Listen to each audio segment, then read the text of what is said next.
Fala concurseiro aqui do Doutor Concursos e canal do professor Arnaldo Vieira. Tudo bem com vocês? Tudo bom? Vamos para mais uma aula de atualidades. Olha, já começando o vídeo, como a gente sempre faz, pedindo essa colaboração de vocês, assim, que é para nós importantíssima, que é já deixar o joinha, inscreverem-se nos canais, nos dois, tá? Tanto da Doutor Concursos quanto no meu, do professor Arnaldo Vieira, e compartilhar, curtir esse vídeo, escrever para nós o que vocês estão achando, que é sempre bem legal ter essa interação, essa troca com vocês, tá legal? Vamos avançar e já ir para as aulas de atualidades. Âmbito nacional, a Covid no Brasil. Não tem como a gente não falar do estado que está a Covid no Brasil, em todo o território nacional. Estamos caminhando para a marca de 300 mil mortos, infelizmente, só em território nacional. Isso provavelmente vai acontecer em março. E, em grande parte, por conta até da própria população, por conta da quebra, inclusive, dos distanciamentos sociais. Sim, há toda uma questão econômica, que isso deve ser abordado nas questões de concurso, os concursos que estão vindo aí, que estão sendo preparados, o da Polícia Federal, o da Polícia Civil. O Tribunal de Justiça anunciou que talvez até o meio do ano já solte o edital do TJ novo.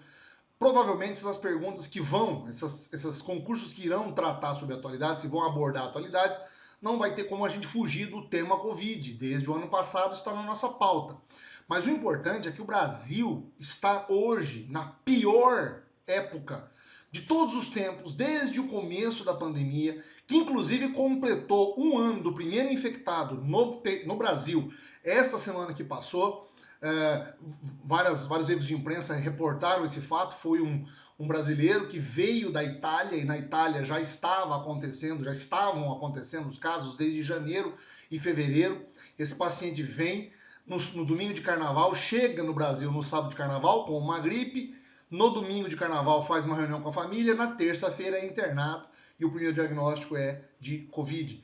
E de lá para cá a gente já sabe tudo que tem acontecido. Mas veja, nós estamos na marca de 250 mil mortos. E a taxa média, né, digamos assim, a quantidade média de mortos por dia está aí na faixa de 1.129 mortos por dia em todo o território nacional. Estados que estavam ainda em fases diferentes, hoje já começam a apresentar números de altíssima elevação, como Paraná, Rio Grande do Sul, Santa Catarina, Goiás, Acre, Pará, Roraima, Bahia, Ceará, Maranhão, Paraíba, Piauí e Rio Grande do Norte.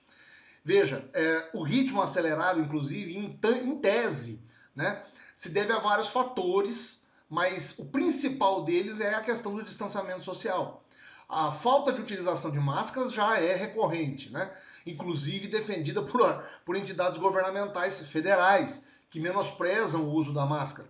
Depois você tem as variantes do vírus. A cidade de Araraquara vive um lockdown total há 2 semanas, justamente por conta da variante que veio de Manaus e que é altamente contagiosa, mas com baixo índice de mortalidade até então, atingindo faixas etárias mais baixas da sociedade. Antes, enquanto aqueles que morriam com mais facilidade eram os que possuíam comorbidade e os que estavam na faixa etária acima de 60 anos, hoje jovens, a partir dos 14, estão sendo vítimas exatamente dessa nova cepa do vírus. Claro que os números falam por si só. As primeiras 50 mil mortes que nós tivemos demoraram ao todo 100 dias para acontecer. Olha só pelos números, de 12 de março a 26 de junho. Nesse período que nós tivemos 100 dias para ter 50 mil mortes. Para nós chegarmos até os 200 mil mortos, foi de 7 de janeiro até 24, ou seja, a marca de 200 mil ultrapassou aquilo que a gente imaginava de comum, e foi até 7 de janeiro, quer dizer, nós tivemos de 20 de junho a 7 de janeiro, chegamos aos 200 mil, e depois, de 7 de janeiro a 24 de fevereiro, nós atingimos 250 mil mortos. Quer dizer, a quantidade de tempo é muito menor para a quantidade de ataques, de pessoas contaminadas com óbito. Então veja, o ritmo continuando dessa forma como está, nós vamos atingir 300 mil mortes em março com toda facilidade e com, infelizmente, os grandes centros, os grandes conglomerados humanos sendo os mais atingidos. Manaus, que teve aquela crise do oxigênio que a gente trouxe até aqui, São Paulo, capital, que já regrediu de fase, já restringiu até a circulação de pessoas em alguns momentos. O governo de São Paulo fez agora uma espécie de quarentena, uma espécie de lockdown total da madrugada, sem transporte urbano, enfim. Uma série de situações que tem se tentado ser feitas para coibir essa propagação do vírus. O problema é que a gente continua com uma vacinação muito baixa, até por uma questão de produção de insumos e até a demora dos órgãos sanitários de saúde em aprovar as vacinas, né? Por mais que nós tenhamos hoje várias outras vacinas sendo autorizadas, a produção delas ainda continua muito lenta e a distribuição em todo o território nacional continua muito lenta. Nós temos 2,92% da população que foi vacinada.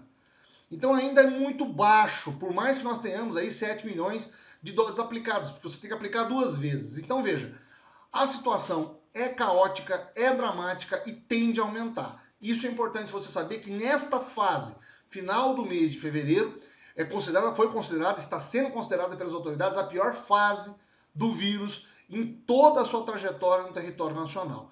Inclusive com apontamentos da OMS, dizendo que o Brasil vive uma das piores crises, talvez uma quarta onda de infecção.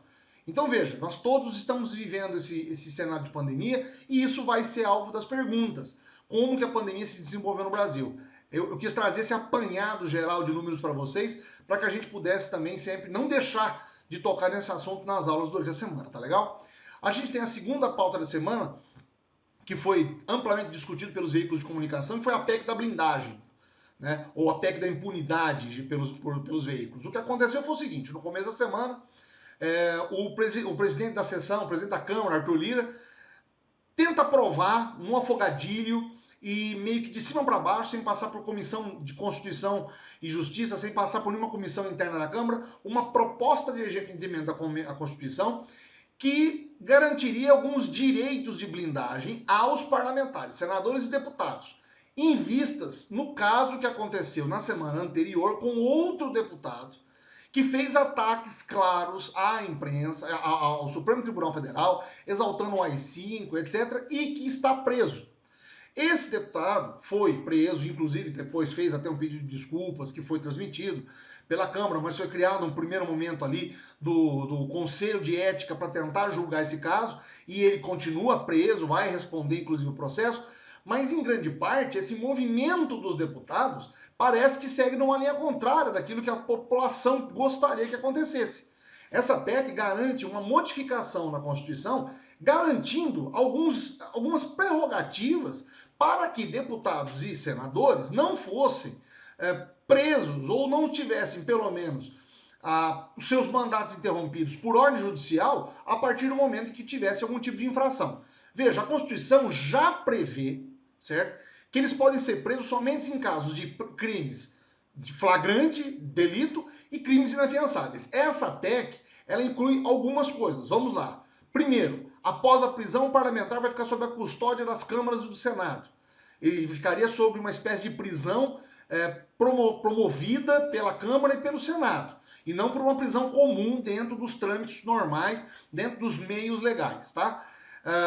Este corpo de deputados vai julgar a procedência da condenação, a validade da detenção. Quantos dias esse deputado vai ficar preso?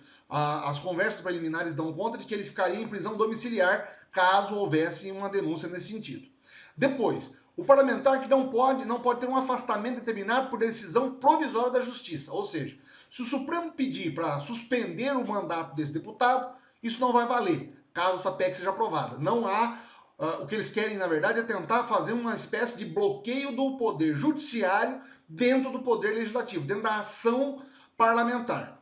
Uma outra mudança, só seria permitida a aplicação de medidas cautelares, medidas preventivas, como, por exemplo, o uso de tornozeleira para evitar que o parlamentar fugisse, por exemplo, após a decisão do plenário do Supremo Tribunal. Após o caso analisado pela Câmara, depois analisado pelo plenário do Supremo, aí sim é que se colocaria uma medida cautelar em cima desse deputado. Outra modificação prevê o seguinte, que a Constituição prevê que já são invioláveis, né, os direitos civis, por conta das opiniões, do voto, da manifestação do pensamento desse parlamentar. O que esse novo texto vai dizer? Diz o seguinte, que cabe apenas responsabilização ético-disciplinar por quebra de decoro, caso ele se manifeste de uma forma mais contundente, seja nas redes sociais ou no plenário. Enfim, essa PEC não passou. Não passou na sexta-feira, ela foi barrada novamente, não conseguiu aprovação. O presidente da Câmara, Arthur Lira, dobrou-se a consciência, mesmo com a assinatura de quase 185 deputados, mas conseguiu então caminhar agora para comissões que vão fazer o debate público desta PEC, que provavelmente já vai ter e já recebeu críticas, inclusive, de ministros do Supremo Tribunal, como o ministro Barroso, que fez uma intervenção, inclusive, num pedido do deputado Kim Kataguiri, que a lei fosse não votada, mas ele suspendeu esse direito, porém disse exatamente que, olha, o exercício de liberdade de expressão de um parlamentar não pode ser transformado, não pode ser adaptado, não pode ser desvirtuado do mandato, do exercício do mandato dele. Enfim, essa PEC não passou, não tramitou. Mas é importante que você saiba, porque há sim um movimento dos parlamentares para que haja uma espécie de blindagem neles nos atos em que lhe competem quando há a questão da criminalidade ou de violações aos direitos, teoricamente, aí, comuns. Então, a gente vai acompanhar esse caso, mas é algo para a gente notar de como que essas propostas a emendas da Constituição acabam evoluindo no âmbito jurídico e no âmbito político também. É importante você saber disso, tá? No âmbito nacional, nós também tivemos, aqui eu passei um videozinho só para ilustrar para vocês algumas modificações, mas eu vou avançar por conta do tempo. Veja, a questão de Brumadinho. Brumadinho, essa semana, teve mais um desenrolar da história. Finalmente, a Polícia Federal fez a divulgação do relatório técnico que fez a conclusão do que é que aconteceu em Brumadinho. Como todo mundo sabe, em 25 de janeiro de 2019, a barragem de Brumadinho rompe. São aquelas centenas de entulhos que acabam sendo... as imagens são caóticas, né?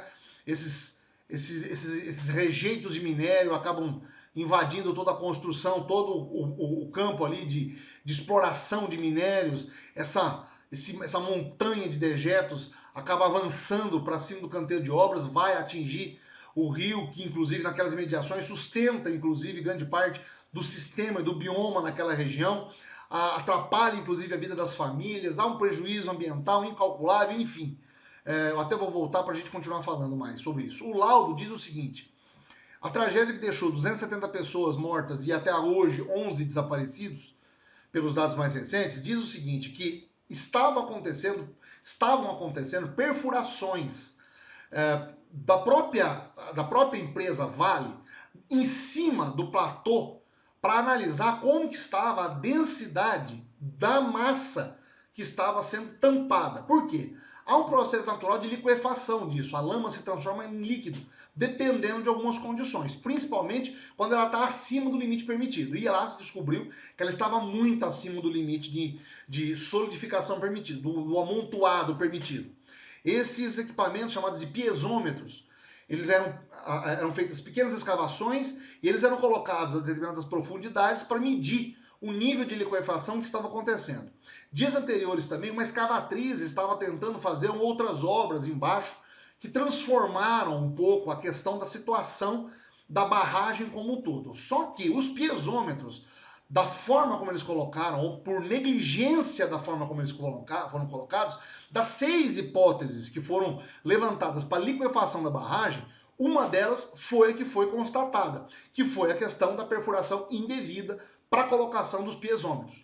Ou seja, de uma maneira geral, a Vale tinha informações de que a barragem estava com problemas, ela apresentava problemas, mas conscientemente faz alguns exames, através inclusive de laudos que já apontavam que ela poderia vir a romper, fizeram exatamente algumas análises, mas fizeram de forma equivocada, em pontos sensíveis do terreno, que automaticamente mediam a liquefação. Os relatórios indicam que essa liquefação aconteceu em questão de segundos. Em 30 segundos, toda aquela massa que estava embaixo mudou de composição, se transformou de barro mais concreto Em uma liquefação mais líquida, a água automaticamente faz com que o fluxo caia e a barragem toma aquela forma como vocês viram nas cenas que a gente está analisando aqui.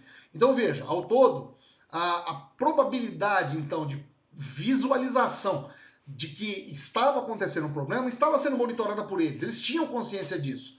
Porém, correram o risco, inclusive, de fazer sobrecamadas a mais por conta de economias e problemas e resultou na tragédia que a gente está vendo. 270 mortes e 11 pessoas desaparecidas. É uma tragédia que até hoje, inclusive, tem seus desdobramentos. As pessoas, as vítimas de Brumadinho continuam, inclusive, as famílias, né, que foram abandonadas, vamos dizer assim, pela Vale, receberiam um fundo, não estão recebendo, agora que o Ministério Público fez um acordo com eles. Então, enfim, há toda uma situação que está acontecendo por conta disso ainda, e ainda vai ter muito desenrolar dessas informações, eu vou trazendo sempre para vocês aqui. Mas o importante é que semana passada nós tivemos esse relatório da polícia, e agora vai apontar para a justiça a responsabilização por parte dos técnicos e principalmente por conta da central, ou seja, da cabeça das ações, das cabeças de operações da Vale, que tinha as informações, mas fez de forma equivocada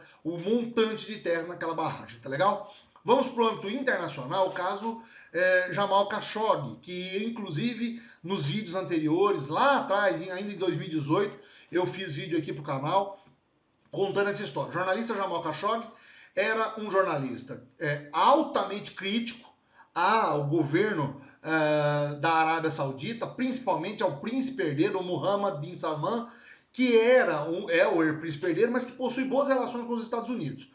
O que aconteceu na semana passada foi que o relatório do FBI, da inteligência norte-americana, atribuiu a ele a responsabilidade pela morte do Jamal Khashoggi.